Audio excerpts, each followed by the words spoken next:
Tervetuloa Menestysmesendin hankkeen opintomatkalle Loviisaan.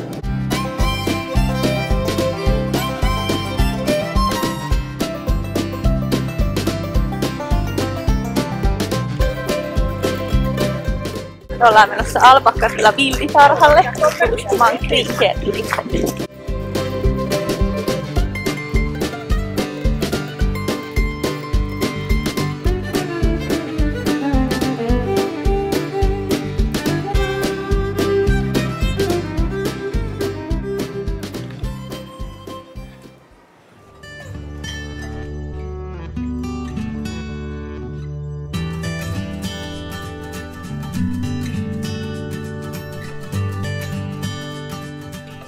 Tosi kiva, että olet päässyt tänne tulemaan. Mä kerron vähän taustaa tästä, kun olen ollut tätä hanketta synnyttämässä.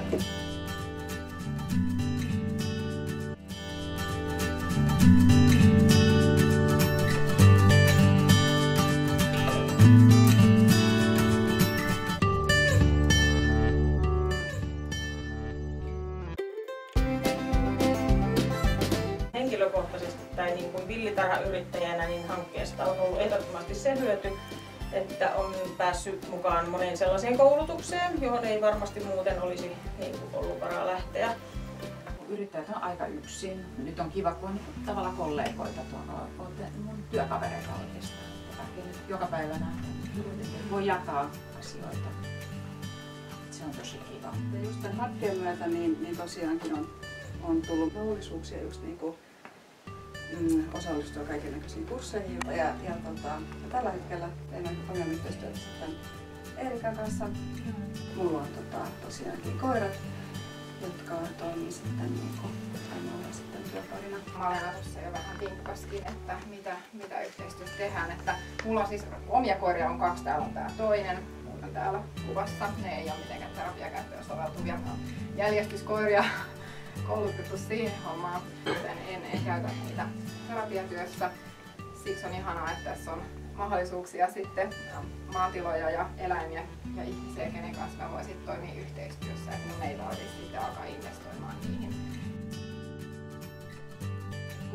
Mun ammattiala on se ihmisten välinen vuorovaikutus. Ja sitten mulla on näitä ihania yhteistyökumppaneita, jotka ymmärtää ihmisen ja eläimen vuorovaikutuksesta. Niin se, että me yhdistetään siinä tätä toistemme kokemusta ja toistemme ammattitaitoa ja voidaan tehdä yhdessä jotain sellaista, mitä ei kukaan meistä yksistään pysty tarjoamaan. Nämä palvelut on oikeastaan sellaisia, mistä mä oon aina haaveillut, että mä haluaisin yhdistää hyvinvointiin myös näitä luonto- ja eläinavusteisia palveluita. Tämmöinen niin kuin kokonaisvaltainen hyvinvointi on mulle tärkeää, niin tässä toteutuu nyt sitten nämä kaikki. Tämä on tuonut paljon väriä elämään ja lisää verkostoja, kun meillä on tämä ryhmä. Toivon tietysti, että me kaikki saataisiin lisää asiakkaita ja myös se, että tuotaisiin tunnetuksi tätä Krinkeen toimintaa ja alaa Suomessa. Porukassa mä oon saanut sen, että tässä on niin eri alan ihmisiä. Heidän kanssaan on päässyt tekemään töitä. Ja itse en ole mikään tilallinen, että se on ehkä tässä se nyt ollut se juttu, että mä en omista mitään maatilaa, mulla ei ole itsellä eläimiä, mitä mä pystyn terapiatyössä käyttämään. Eli nyt mulla on näitä yhteistyökumppaneita, kenen kanssa mä voin sitten tehdä heidän tiloilla ja heidän eläinten kanssa yhteistyössä.